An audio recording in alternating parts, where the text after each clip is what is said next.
Hello student, अस्सलाम वालेकुम, नमस्ते। कीअं आहियो बेटा? ख़ुशि, मज़े में, मस्त?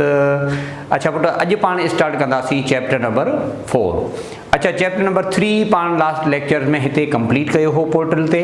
नंबर 1। नंबर ॿी ॻाल्हि त इन सॼे चैप्टर जूं 4 वीडियोज़ माना 4 पार्ट जेके MCQ जी सूरत में तव्हांखे मिलिया हूंदा व्हाट्सएप ग्रुप्स ते, छाकाणि इहे चारी जा चारी वीडियो पब्लिक आहिनि ऐं अव्हांजे पोर्टल ते अवेलेबल कोन्हनि के, पर जीअं त ही फेसबुक ते या यूट्यूब ते तव्हांखे मिली वेंदा।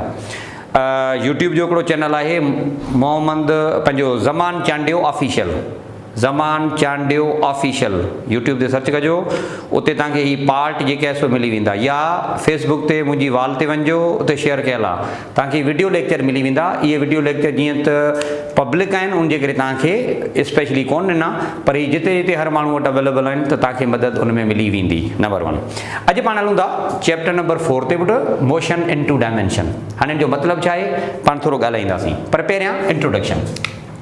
अच्छा, पहिरीं हिकिड़ी सादी ऐं सिंपल ॻाल्हि ॿुधंदो जेका आहे मोशन इन 1 डायमेंशन जी, जेको तव्हां चैप्टर नंबर 3 कंप्लीट करे आया हो, उन में पाण कहिड़ियूं ॻाल्हियूं कयूं थोरो ध्यानु ॾियो।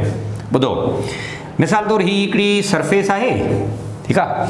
अच्छा, हिन सरफेस ते ही हिकिड़ो बॉल पियो आहे या कान का बॉडी आहे जेका along the surface along the plane वञे थी, मतिलबु ही बॉडी एक्स एक्सिस ते वञे थी, ॿियनि लफ़्ज़नि में ई चओ त पोइ इन बॉडी जे मोशन जा जेके बि एफिलिएटेड वेक्टर्स आहिनि उहे सभई जा सभई एक्स एक्सिस ते हूंदा।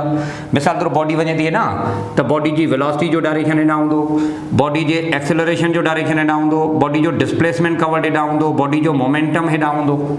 ॿियनि लफ़्ज़नि में ही असां ॻाल्हि करे सघूं था, ही जेका बि मोशन तव्हां डिस्कस कयो पिया इहा सिर्फ़ु ऐं सिर्फ़ु एक्स एक्सिस ते आहे। हिन में जेके बि तव्हांजा एफिलिएटेड वेक्टर्स आहिनि, कंसर्न जेके वेक्टर्स आहिनि, उन्हनि में हिकिड़ो कंपोनेंट आहे, मतिलबु रेक्टेंगुलर कंपोनेंट इन्हनि सभिनी वेक्टर जो हिकिड़ो आहे। उहो कंपोनेंट कहिड़ो आहे? X component. वाई कंपोनेंट हिननि में आहे ई कोन। जेकॾहिं वाई कंपोनेंट कोन्हे को त ही सिर्फ़ु ऐं सिर्फ़ु मोशन अलॉन्ग एक्स एक्सिस आहे, त इन मोशन जो नालो पाण रखूं था motion in 1 dimension. Chapter number 3 तव्हां इहो पढ़ियो आहे, car is moving on the road, Sardeep is moving on खड में, अलाए किथे किथे, त तव्हां सॼी मोशन ई था पढ़ो। ओके, ॻाल्हि ॿी पढ़ी हुई चैप्टर नंबर 3 में, कहिड़ी? थोरो ध्यानु ॾियो।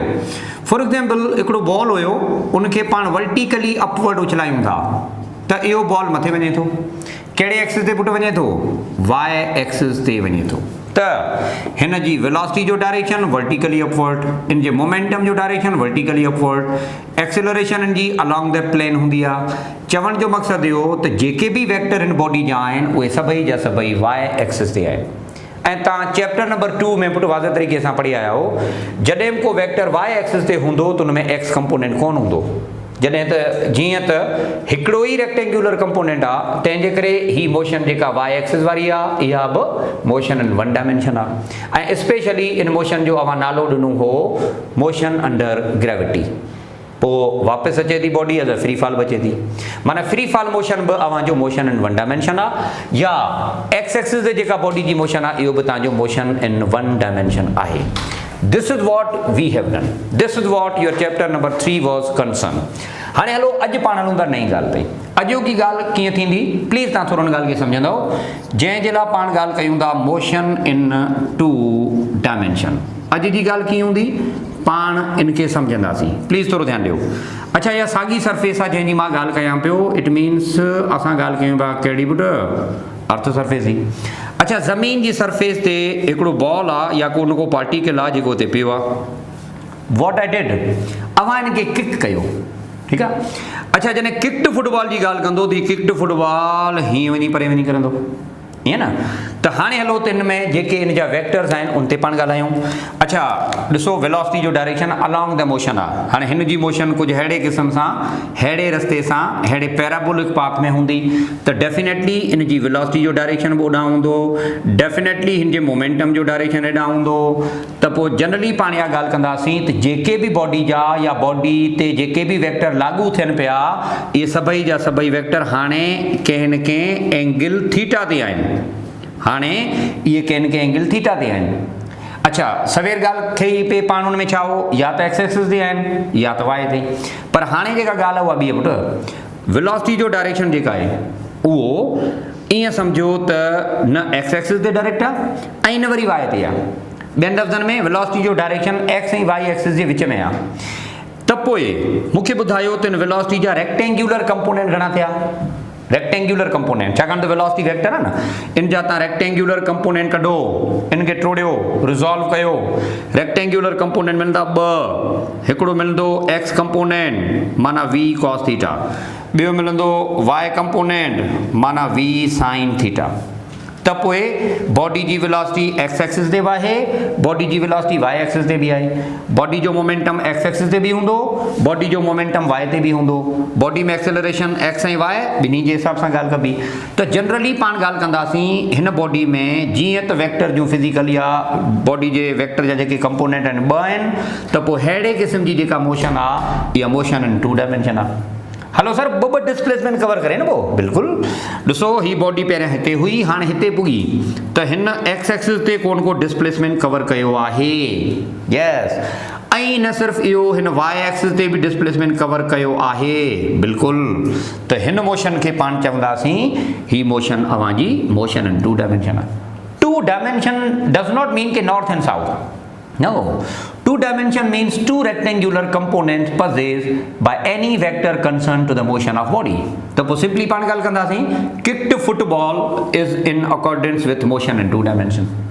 not only this one, अवां हिकिड़ी ॿी ॻाल्हि था कयूं, थोरो ध्यानु ॾियो पुटु। मिसाल तौरु हिकिड़ी पर्टिकुलर हाइट तां अवां जेकॾहिं कंहिं बि बॉडी खे थ्रो था कयो, मिसाल तौरु मार्कर आहे न, इनखे मां हीअं थ्रो थो कयां, सॉरी अवां खे लॻी वेंदो, ठीकु आहे, ओके, हीअं था थ्रो कयूं त ही अहिड़े तरीक़े सां परे वञी किरंदो। What I did, I thrown it horizontally, मूं हॉरिजेंटल वेलोसिटी ॾेई करे हिनखे उछलायो आहे। त ही जेको बॉल आहे उहा ईअं सिधो थोरी वेंदो, ही पुट अहिड़े तरीक़े सां परे वञी किरंदो। इन जो मतिलबु इहो थियो त हिन खे तव्हां जीअं त हॉरिजेंटल वेलोसिटी ॾेई करे उछलायो, पर ही बि अहिड़े क़िस्म जो पैराबोलिक पाथ कवर करे किरंदो। ऐं वेलोसिटी जो डायरेक्शन ॾिसो, माना किथे बि तव्हां ॾिसो इनजी वेलोसिटी आहे त इन जा रेक्टेंगुलर कंपोनेंट ॿ हूंदा। जॾहिं को वेक्टर ही हूंदो आहे त इन जा कंपोनेंट ॿ हूंदा, हिकिड़ो एक्स हूंदो ऐं ॿियो कहिड़ो हूंदो, वाई हूंदो। पुट चैप्टर नंबर 2 यादि कयो, resolution of vector, y component negative हूंदो, नेगेटिव आहे, ओके। ही बॉडी जेका अवां हिकिड़ी हाइट तां हॉरिजेंटली थ्रो कई आहे, but it is in accordance with two component, the motion is two dimension। so everything thrown horizontally at certain height is motion in two dimension। anything kicked in this way, motion in two dimension। अच्छा, jumping कयो था, अवां जेको ट्रिपो ॾियो था, jumping के तो long jump, motion in two dimension. हिकिड़ी हाइट ते बीह करे, दीवार ते बीह करे, मिसाल तौरु तव्हां हिकिड़ी दीवार आहे उन ते बीठा आहियो, उतां अवां ट्रिपो था ॾियो ख़ुदि खे ख़ुशि करण जे लाइ, ख़ुदि खे ख़ुशि करण जे लाइ जेको ट्रिपो ॾिबो आहे न, उनजी ॻाल्हि थो कयां, आई एम सॉरी, ईअं मिड़े कॉम्पिटिशन जे लाइ, ठीकु आहे। त पोइ तव्हां हीअं परे वञी किरो था, ठीकु आहे, त पोइ हीअ मोशन ई थी। So all the motion in which we follow a parabolic path like that or like that, such kind of motion would be motion in two dimension। number 1, even this can also be done for circle as well। हिकिड़ी ॿी ॻाल्हि कयूं था, मिसाल तौरु हिकिड़ो circle आहे, ॿुधो पुटु, तव्हां हिकिड़ी बॉडी आहे उनखे हीअं गोल गोल घुमायो, ठीकु आहे। अच्छा, सर्किल में बि इहा साॻी ॻाल्हि थींदी। जॾहिं का बॉडी हले थी, मिसाल तौरु बॉडी न बि हले त बॉडी जी वेलोसिटी हीअ हुई, इन जा कंपोनेंट ॿ, अच्छा हिकिड़ो एक्स कंपोनेंट हूंदो, ॿियो जो वाई कंपोनेंट हूंदो, ॾिसो था। वरी तव्हां हिते जेकॾहिं रिज़ॉल्व कयो वेलोसिटी खे त बि साॻी ॻाल्हि, हिकिड़ो एक्स कंपोनेंट हूंदो, ॿियो वाई हूंदो। अवां किथे बि रिज़ॉल्व कयो, हिते रिज़ॉल्व कयो, हिकिड़ो एक्स कंपोनेंट हूंदो, ॿियो वाई हूंदो। पुट मुंहिंजा बॉडी जी वेलोसिटी जा रेक्टेंगुलर कंपोनेंट हिते बि त circular motion is also called as motion in two dimension. This throwing, to throw anything thrown in air, this is also one of the example of motion in two dimension। the motion in two dimension very simple, एडी motion जंहिंमें body at A time ॿिनि axis में हले, x axis ऐं Y axis में हले। Body जा जेके पैरामीटर्स आहिनि उहे एक्स एक्सिस ऐं वाई एक्सिस ॿिन्ही में हुजनि। such kind of motion of body is called as motion in two dimension। that's it, very simple definition ॾाढी सादी। the motion of body in two dimension such that it move along x axis as well as along y axis, this motion is called as motion in two dimension। ॻाल्हि ख़तमु, that's it. Okay, हाणे वरी हेॾां अचो, एंगोबिया हेॾां अचो। हिन में जेका अवां ॻाल्हि कयो था, छाकाणि असां ॻाल्हियूं कयूं ॿ, एनीथिंग थ्रोन ऐं ॿी पाण ॻाल्हि कई आहे ही जंहिंखे पाण चवंदा सर्किल, ॿिन्ही ते ॻाल्हायूं था। एनीथिंग थ्रोन इन एयर, कंहिं बि एंगल ते तव्हां जेका थ्रो कई आहे इहा बि 2 डायमेंशनल आहे। एनीथिंग इन सर्क्यूलर मोशन, इहा बि 2 डायमेंशनल आहे, इहा ॻाल्हि ध्यान में रखो। अच्छा, हिन में पाण कयो छा, इन बॉडी खे, इन बॉल खे असां थ्रो कयो आहे, टू थ्रो, ठीकु आहे। थ्रो लफ़्ज़ थोरो पुराणो आहे, मुंहिंजी बड़ी थोरी कुझु अंग्रेज़ी जेकॾहिं मूं पढ़ी उते ख़बर पई त थ्रो जी जॻह ते अवां लफ़्ज़ प्रोजेक्ट यूज़ करे सघो था, to project, to throw. Okay, त इन मोशन जो नालो पियो प्रोजेक्टाइल मोशन। कहिड़ो नालो पियो? Projectile motion. ऐं जेकॾहिं बॉडी हिकिड़े कंप्लीट सर्किल में कवर करे थी त पोइ इन मोशन जो नालो रखंदासीं पाण सर्क्यूलर। त पोइ इहा ॻाल्हि ध्यान में रखो, मोशन इन 2 डायमेंशन में हिकिड़ी प्रोजेक्टाइल मोशन हूंदी आहे, मोशन इन 2 डायमेंशन में तव्हांजी सर्क्यूलर मोशन बि हूंदी आहे। तव्हांजी मर्ज़ी आहे पुट किन तरीक़े सां। चैप्टर नंबर 4 ऐं 5 ॿई जा ॿई हिन सां कंसर्न आहिनि। ख़ासि तौर ते चैप्टर नंबर 4 में प्रोजेक्टाइल पढ़ंदासीं, अधु सो वरी सर्क्यूलर आहे, ऐं अधु सो वरी चैप्टर नंबर 5 में जेको इंशाअल्लाह ताला पाण डिस्कस कंदासीं। ओके, सो हाणे सभ खां पहिरीं पाण बिस्मिल्लाह कंदासीं, शुरूआत कंदासीं छाजी, मोशन इन 2 डायमेंशन जो हिकिड़ो स्पेशल टाइप जंहिंखे पाण चवंदा प्रोजेक्टाइल मोशन। त हाणे हलो, प्रोजेक्टाइल मोशन आहे छा, प्रोजेक्टाइल मोशन जूं कंडीशन्स कहिड़ियूं, प्रोजेक्टाइल मोशन जी डेफिनेशन कहिड़ी। अॼु पाण डेफिनेशन प्रोजेक्टाइल मोशन जी कवर कंदासीं। ओके, तमामु सिंपल आहे पर इनखे तव्हां सम्झण जी कोशिशि कजो। ओके, सो प्रोजेक्टाइल मोशन आहे छा, प्रोजेक्टाइल मोशन जी डेफिनेशन कहिड़ी आहे। अचूं था इन जी डेफिनेशन ते। इन जी डेफिनेशन मां हिकिड़े पर्टिकुलर एग्जाम्पल सां सम्झाईंदुमि, एंड प्लीज़ बी हियर, हिते रहिजो। ॿुधो पुट, ही नंढड़ो हिकिड़ो बॉल आहे, इहो आउं थ्रो कयां थो, टारगेट पॉइंट ही आहे, मूंखे एनी हाउ इन टारगेट ते पुॼाइणो आहे। छाकाणि जेको नेट लॻल आहे, गोल नेट लॻल आहे न हुते आहे, असां हिनखे किक कयो। अच्छा, जेकॾहिं किक कयो था त उसूली तौर ते ही हिते वञणु खपे। जेकॾहिं ही सही तौर ते टारगेट खे हिट करे वियो हिकिड़े प्रॉपर वे सां, ऐं जहिड़ी वेलोसिटी सां मां उछलायां उन साॻी वेलोसिटी सां हिट करे, ऐं नंबर 1 जहिड़ी एंगल ते मूं उछलायो आहे उन साॻी एंगल ते हिट करे, ऐं जेतिरे एक्स वारे डिस्टेंस ते मां उछलाइणु चाहियां थो उन साॻी एक्स ते करे। त पोइ पाण ॻाल्हि कंदासीं ही जेका मोशन इन जी आहे उहा न सिर्फ़ु फुटबॉल जी मोशन 2 डायमेंशनल आहे, पर स्पेशली पाण ॻाल्हि कंदासीं इहा प्रोजेक्टाइल आहे। ठीकु आहे, त मोशन इन 2 डायमेंशन पोइ बि आहे, पर जेकॾहिं ही सभु शर्त थी विया, कहिड़ा कहिड़ा शर्त, वेलोसिटी of projection, उछलण वारी velocity, that must be equal to velocity of arrival. Angle of projection, that must be equal to angle of arrival. Target must be collected, target must be reached actually. If all the parameters are valid enough, then the motion is said to be projectile. जेकॾहिं ये न थिया त इहा motion in 2 dimension हूंदी पर projectile कोन हूंदी। छा मतिलबु, प्लीज़ थोरो ध्यानु ॾियो। मिसाल तौरु असां उछलण जी कोशिशि कई हिते, पर थियो ख़बर छा, हवा लॻे पई, ॾिसजो ओ या एयर रेजिस्टेंस एग्जिस्ट। छा थियो, हवा लॻे पई। ओके, सो हाणे प्लीज़ थोरो ध्यानु ॾियो। पहिरीं आउं ॻाल्हि कयां थो, इफ एयर रेजिस्टेंस या एयर फ्रिक्शन एग्जिस्ट त थींदो छा, थोरो ध्यानु ॾियो। अच्छा, हवा लॻे पई, एयर रेजिस्टेंस, पुट रेजिस्टेंस कहिड़ी, मिसाल तौरु बॉल खे हेॾां पियो चलायां त कहिड़ी वारी हवा, अच्छा हेॾां लॻे थी या मथां वारी हवा, हेठां वारी हवा, साम्हूं वारी हवा, कहिड़ी वारी हवा। So do remember, we are talking about friction. It means an air in opposite direction to the motion is always considered. So कहिड़ी वारी हवा जी ॻाल्हि कबी, opposite to the motion of body वारी। हाणे बॉडी वञे थी राइट में, त डेफिनेटली जेका राइट में अवांजी एयर अचे थी न, एयर रेजिस्टेंस, उनजी ॻाल्हि कबी। हलो थोरो ध्यानु ॾियो।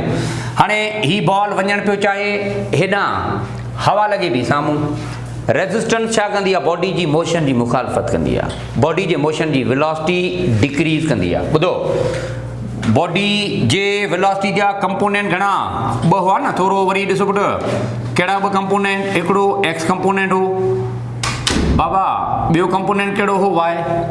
हाणे कहिड़ो कंपोनेंट आहे जेका एयर रेजिस्टेंस जे टक्कर में अचे थो या साम्हूं अचे थो, उन साॻी प्लेन ते कहिड़ो अचे थो, एक्स और वाई, डेफिनेटली एक्स। त रेजिस्टेंस छा कंदी आहे, रेजिस्टेंस जी डेफिनेशन छा आहे, त सिंपल वेलोसिटी खे डिक्रीज़ करणु। तो वेलोसिटी डिक्रीज थी, कड़ी वाली वेलोसिटी, वाई वाली एक्स वाली, डू रिमेंबर एक्स वाली। तो if air resistance exist then what happen, x component of velocity decrease थींदो। या गाल ध्यान में रखो पुट मुंहिंजा, x component of velocity decreases. छो छाकाणि त एक्स एक्सिस ते एक्स एक्सिस वारो वेक्टर असरअंदाज थींदो न, वाई ते थोड़ी थींदो पुट। नंबर 1।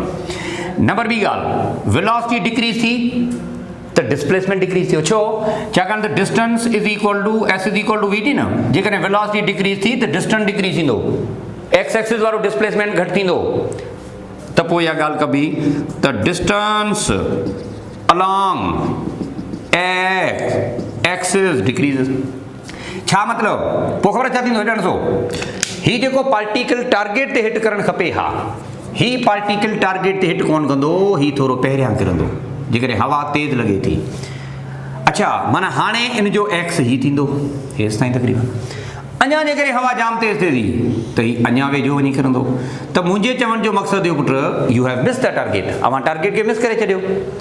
पोइ बि इहा मोशन इन 2 डायमेंशन आहे, पर इहा मोशन स्पेशली प्रोजेक्टाइल कोन्हे, छाकाणि त तव्हां पंहिंजे टारगेट खे मिस कयो ऐं एयर या हवा अव्हांजे हिननि सभिनी पैरामीटर ते असरअंदाज़ थी।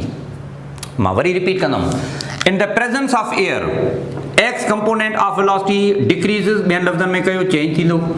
In the presence of air distance along x axis decreases, distance along x axis जो अॻियां हली करे पाण नालो रखंदासीं रेंज। त डू रिमेंबर रेंज ते फ़र्क़ु पियो, रेंज ते फ़र्क़ु पियो। हाँ उन खां पोइ ॿिया पैरामीटर भी चेंज थिया, that is another case, but what is the direct impact of air, can you please tell me, if air resistance exists then what happened for parameter of projectile? So do remember only x component of velocity changes, horizontal range of projectile changes. So in accordance to both of these parameters, the projectile is not launched or it is not arrived at the position where we want to throw. It will surely miss the target here, na? Target miss थींदो, कम जो ही न थियो simply। त पहिरियों ऐं बुनियादी उसूल इहो आहे हिन मोशन जो, कहिड़ो, हवा न हुजणु खपे, जेकॾहिं हूंदी त कहिड़ो बि सीन थी सघे थो। त पहिरियों ऐं बुनियादी पुट उसूल इन जो इहो आहे त air resistance must be 0, air friction न हुजे, जेकॾहिं हूंदी त कुझु बि थी सघे थो।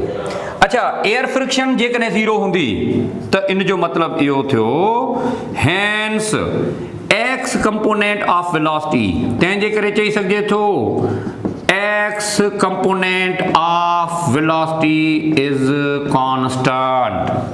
पुट जॾहिं फोर्स ही न हुजे त वेलोसिटी यूनिफॉर्म थींदी, जॾहिं फोर्स ही न हुजे त एक्सेलरेशन 0, एक्सेलरेशन 0 माना वेलोसिटी सेम। कहिड़े एक्सिस वारी एक्सेलरेशन 0 जी ॻाल्हि कयो पिया, एक्स एक्सिस वारी, त definitely x component of velocity remain same, माना हितां खां हेसि ताईं एक्स एक्सिस वारी वेलोसिटी जिते जिते साॻी हूंदी, जहिड़ी एक्स वारी वेलोसिटी हिते हुई, जहिड़ी एक्स वारी वेलोसिटी हिते हूंदी, साॻी एक्स एक्सिस वारी वेलोसिटी हिते हूंदी, ऐं जॾहिं ही बॉल ज़मीन ते स्ट्राइक कंदो x component of velocity remain same through out this motion. पहिरीं ॻाल्हि आहे, ठीकु आहे।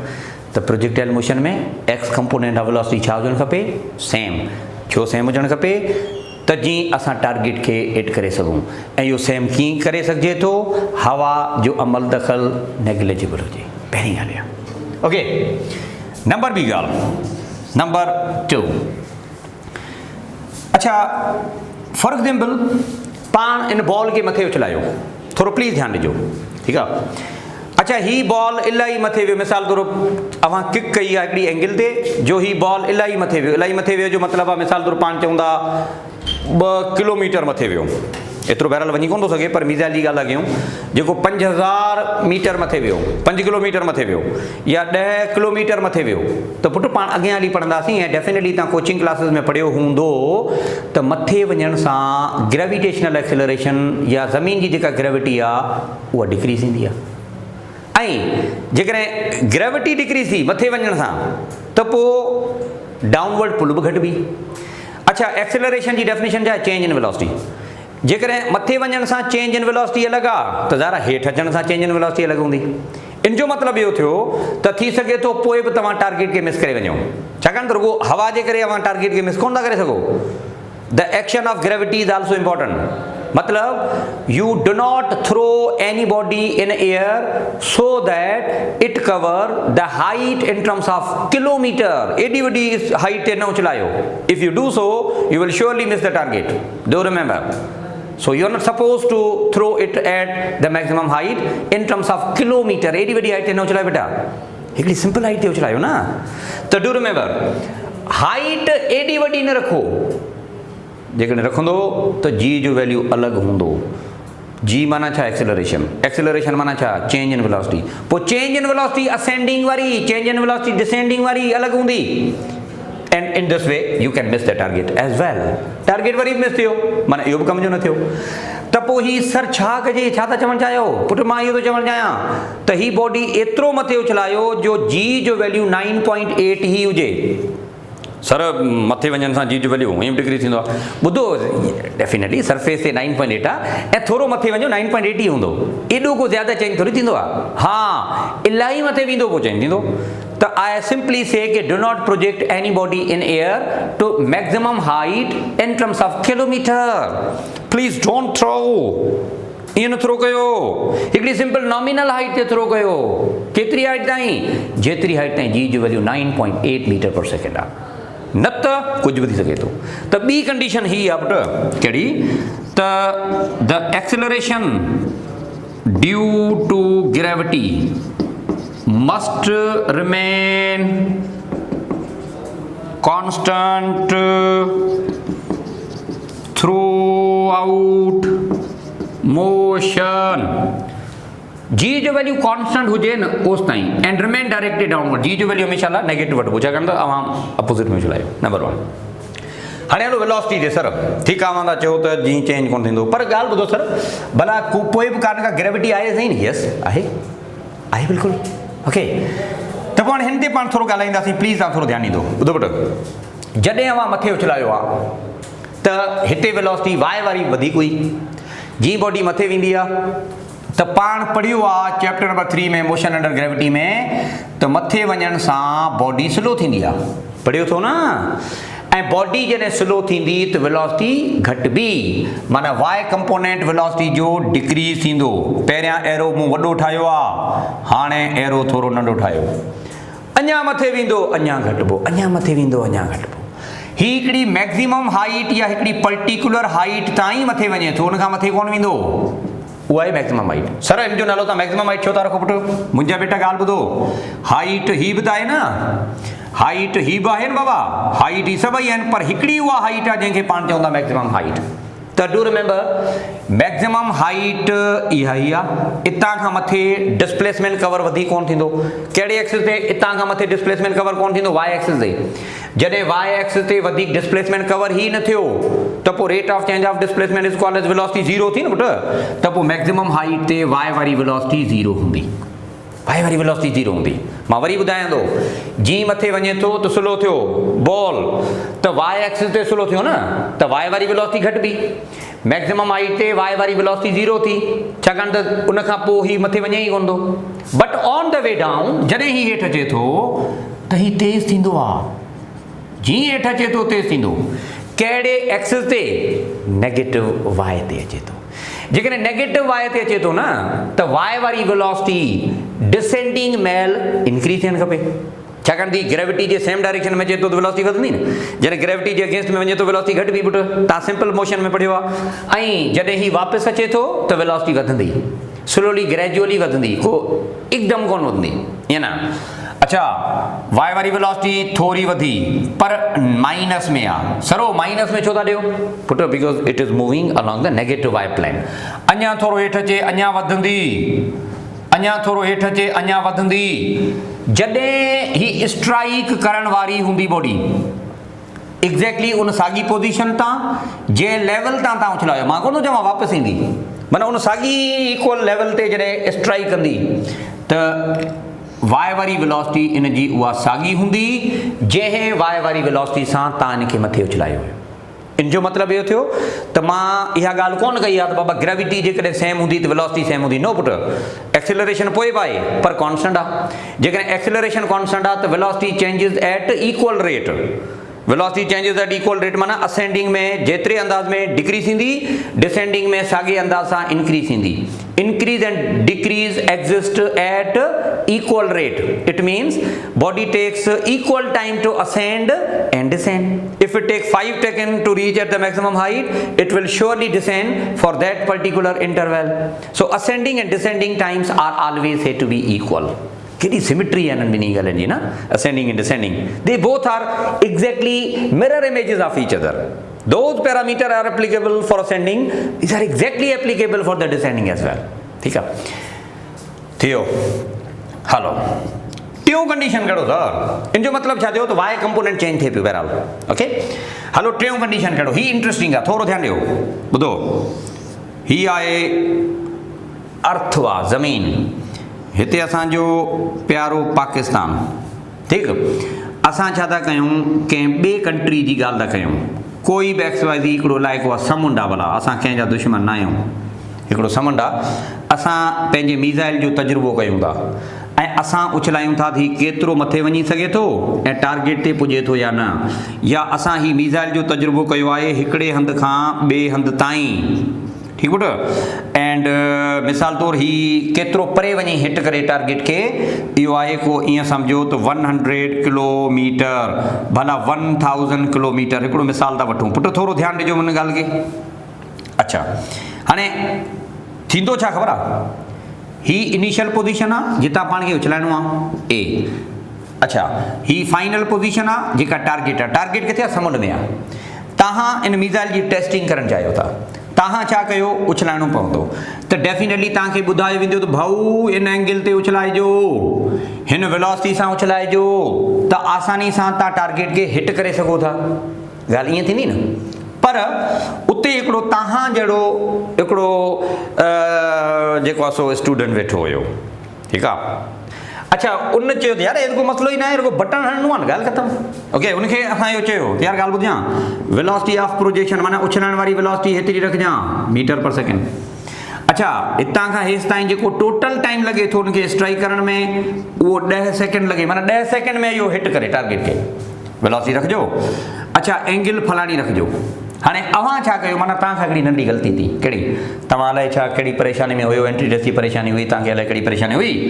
तव्हां खां इहो जेको वैल्यू आहे न इहो सेकेंड में डिफाइन करणु विसरी वियो छाकाणि त हीअ मशीन गन हूंदी आहे उन में असां वैल्यू पुट कंदा आहियूं जीअं कोन्हे पासवर्ड ID तव्हां ठाहींदा आहियो अॼुकल्ह पासवर्ड कयो इंटर कयो ओके कयो फलाणो ऑनलाइन फॉर्म भरियो हूंदो या असांजूं टेस्टूं वेस्टूं इहो त हिते डेटा घुरंदो आहे असेंडिंग डिसेंडिंग टाइम माना टोटल टाइम इन एयर घणो रखूं 10 सेकेंड 10 करे साम्हूं वरी सेकेंड खे प्रेस कजो जीअं AM या PM हूंदो आहे सेकेंड खे प्रेस कयो पर तव्हांजो मथो ओॾी महिल को मग़ज़ फिरियल हो अव्हां दॿे छा कयो उन 10 सेकेंड जे बजाए हिते दॿे लिखी छॾियो 10 आवर गलती थी वही छोटी सी गलती कौन सी वाली instead of second you define an error गलती है गई मां हाणे तव्हां छा कयो हर शइ okay 10 okay sir okay push on starts go now तव्हां दॿे हिनखे थ्रो कयो can U imagine what happens now 10 second जेको इंटरवल हुयो जंहिं ते हिट करणु खपे आहे अव्हां छा कयो 10 कलाक जो हिनखे ड्यूरेशन ॾिनो आहे मतलब द मिसाइल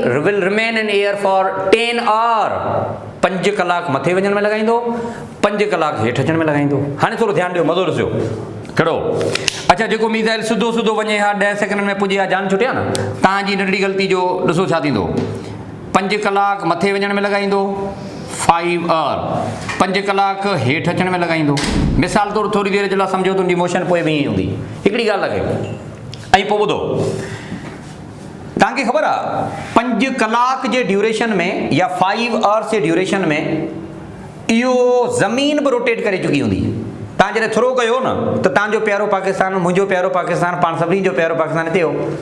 अच्छा 5 कलाक हिकिड़ा, 5 कलाक ॿिया, इन 10 कलाकनि जे दौरान ज़मीन रोटेट करे चुकी हूंदी ऐं यू नो इट टेक्स 20 कलाकनि में अधु फेरो कवर करे चुकी हूंदी, ऑलमोस्ट 10 कलाकनि में अधु फेरो कवर करे चुकी हूंदी।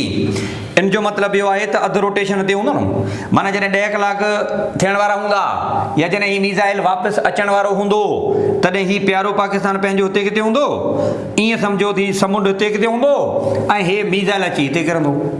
पोइ माना ईअं सम्झो त को साउथ अफ्रीका या जेको ग़रीब मुल्क जंहिं ग़रीब जेको ॾोह ई कोन्हे को उनजे मथां वञी किरियो। इन जो मतिलबु again you miss the target, त डोंट डू सो, ईअं नाहे करिणो। Don't initiate the time of projectile in air for long. एॾो वॾो टाइम उनखे न ॾियो। If you do so you will surely miss the target. But एॾे वॾे टाइम ते असां हवा में न आहियूं रखंदा। त थर्ड कंडीशन इहा ई आहे, कहिड़ी? The rotation of earth does not affect projectile। छा मतिलबु? अवां मस्ती न कजो, बाक़ी रोटेशन खे तव्हां बीहारे थोरे था सघो, पर अवां उन रोटेशन जे मुताबिक़ हलो। And you know rotation of earth असांखे प्रैक्टिकली इलाही कम थी अचे। फॉर एग्जाम्पल अवां वञो था पाकिस्तान मां अमेरिका फॉर एग्जाम्पल, अच्छा ज़मीन घुमे थी हीअं, त उहो अमेरिका जेका आहे उहा तव्हांजे वेझो बि अचे पियो, तॾहिं बि तव्हांखे 20 कलाक लॻंदा। 20 कलाक जी फ्लाइट आहे, 22 कलाक जी फ्लाइट आहे फ्रॉम इस्लामाबाद और कराची टू न्यूयॉर्क। अच्छा जेकॾहिं ज़मीन न घुमंदड़ हुजे हा त यू नो ही डबल टाइम तव्हांजो थिए, माना 44 कलाकनि जी फ्लाइट थिए असांजी फ्लाइट, छाकाणि एॾो असांखे टाइम लॻे हा। ऐं इहा रोटेशन आहे जंहिंजे करे असांखे फ़ाइदो थियो। पर हिते असां ॻाल्हि था कयूं, do not introduce the projectile in air for long time. If you do so definitely it will not hit the target which is defined target. ॿिए कंहिं हंधि पराए घर में वञी करंदो, त ईअं नाहे करिणो। त टियों ऐं बुनियादी शर्त कहिड़ो पुटु? थर्ड कंडीशन में कहिड़ी आहे बेटा? त the rotation of earth does not affect projectile. Projectile motion ते ज़मीन जो असरअंदाज़ न थियणु खपे। असां बीहारे कोन था सघूं, नेचुरल मोशन आहे, पर घटि में घटि अवां जे मुताबिक़ त हलो। ही 3 कंडीशन जेकॾहिं वैलिड आहिनि, these are the condition for projectile. जेकॾहिं केरु पुछे त what are conditions for projectile, condition for projectile कहिड़ियूं आहिनि? त 3 आहिनि। हवा न हुजणु खपे, ॿियो एॾो मथे वञायो, बॉडी खे हलायो जो जी जो वैल्यू कॉन्स्टेंट हुजे तेसि ताईं, ऐं रोटेशन ते असरअंदाज़ न हुजणु खपे। जेकॾहिं ही वेल कंडीशन आहिनि, believe me you can surely hit the target. अवां टारगेट ते पुॼी सघो था। The motion is said to be projectile. त हाणे प्रोजेक्टाइल मोशन जी डेफिनेशन थी वई, थोरो हेॾां ॾिसजो पुटु। The motion of a body in 2 dimension such that x component of its velocity is constant everywhere, but y component of its velocity changes continuously. This motion is called as projectile motion. हिन जी जेका definition आहे इहा हाणे clear थी, ठीकु आहे न? सो define projectile motion. हाणे सॼी जेका यकी हणणी पई सिर्फ़ु इन जी डेफिनेशन लिखण जे लाइ, त रटो न हणो the x component remain same. Why this is so? What are the condition actually? छाजे लाइ असां इहो एक्स कंपोनेंट खे रिमेन सेम करण जी कोशिशि कयूं था? त ही नंढियूं ॻाल्हियूं तव्हांखे डिस्कस कयूं। Okay, come to the next. ॿुधो, थोरो एब्रीविएशन मां ॿुधाए वञा पुटु। हिन में जेके साइन कन्वेंशन असांखे यूज़ करणी आहे उहा कहिड़ी? आमतौर ते पाण वेलोसिटी खे वी सां शो कयूं था न, पर हिते पाण थोरो हिकिड़ी नई ॻाल्हि कंदासीं। कहिड़ी? V not. सरे नॉट छा आहे मिड़े? हिकिड़ी एब्रीविएशन, हिकिड़ी निशानी आहे, ठीकु आहे? अच्छा, त पोइ एक्स कंपोनेंटनि जो छा लिखंदासीं पाण? वी नॉट एक्स लिखंदासीं। वाई कंपोनेंट पाण छा लिखंदासीं? इन जो वी नॉट वाई लिखंदासीं। एक्स कंपोनेंट माना वी नॉट कॉस थीटा लिखंदासीं। वाई कंपोनेंट माना छा? वी नॉट साइन थीटा लिखंदासीं सिंपली। एक्स कंपोनेंट जिते जिते रिमेन सेम माना v naught x remain same, maximum height ते v naught x remain same, हेॾां बि v naught x remain same, ऐं हेॾां बि v naught x remain same. Y component मथे वञण सां डिक्रीज़ थियो, थोरो मथे वञो घटि थियो। मैक्सिमम हाइट ते वाई कंपोनेंट 0 थियो। हाइट मैक्सिमम इहा ई आहे, हाइट त ॿियूं बि खोड़, पर ही उहा हाइट आहे जंहिंखे पाण चवंदा मैक्सिमम हाइट। अच्छा, जॾहिं ही डिसेंड कंदो त ही वापसि नेगेटिव वाई ते ईंदो त वेलोसिटी अलॉन्ग द मोशन आहे, नेगेटिव वाई माना माइनस वी नॉट वाई। अञा हेठि ईंदो त वेलोसिटी वधंदी, when it strike the target त वाई वारी वेलोसिटी मैक्सिमम हूंदी ऐं ओतिरी ई हूंदी जेतिरी वेलोसिटी सां तव्हां हिनखे उछलायो हुयो। त ही जेका मोशन आहे इहा मुंहिंजी प्रोजेक्टाइल मोशन आहे। पैरामीटर इलाही सारा टॉपिक जाम हूंदा, ॻाल्हियूं जाम हूंदियूं। एक्स एक्सिस ते जेको उनजो डिस्प्लेसमेंट कवर थींदो उनजो नालो पाण रखंदासीं रेंज, वाई एक्सिस ते जेको डिस्प्लेसमेंट कवर थींदो उनखे पाण चवंदासीं हाइट। नंबर 1, जे एंगल ते तव्हां हिनखे थ्रो कयो था that must be angle to arrival, angle of projection and angle of arrival must be same, यो उसूल आहे। The velocity of projection must be equal to velocity of arrival. Kinetic energy of projection, momentum of projection must be equal to all this one. So law of conservation of momentum ka vati, law of conservation of energy ka vati, all the laws which govern the motion are exactly applicable for projectile motion too. हिते भी applicable तव्हांजा आहिनि। कहिड़ा कहिड़ा example आहिनि जेके तव्हां in motion जे मुताबिक़ वठो था? Many example like kicked football, long jumping, missile fired in air, anything thrown horizontally from certain height, anything thrown horizontally from a moving bus, anything drop from a moving bus. तो all the application these are all about projectile. Ascending जॾहिं थींदी आहे जी या जॾहिं मथे वेंदो आहे त ही स्लो थींदो आहे। डिसेंडिंग जॾहिं इनजी मोशन थींदी आहे त डिसेंडिंग जे दौरान पाण इहा सिंपली ॻाल्हि कंदासीं, डिसेंडिंग जे दौरान ही फास्ट थींदी आहे। जेतिरो टाइम इनखे असेंडिंग में लॻे थो लाज़मी तौर ते ओतिरो टाइम इनखे डिसेंडिंग में लॻे थो। So total time in air it would be t + t = 2t। ही पैरामीटर, ही ॻाल्हियूं पुट तव्हांजे साम्हूं मूं रखियूं। नंबर 1। अच्छा, हिन मोशन जूं कंडीशन्स कढियूं, इहे बि तव्हांखे मिलियूं। जेकॾहिं इहे कंडीशन फेल थियनि त छा थींदो? टारगेट मिस थींदो। Each and every possibility we have discussed to this introduction. ठीकु आहे, त प्रोजेक्टाइल मोशन जो इंट्रोडक्शन थी वियो। इंशाअल्लाह ताला अवांजे कमिंग लेक्चर में पाण हिन खे वधीक डीप ऐं डिटेल में खणंदासीं।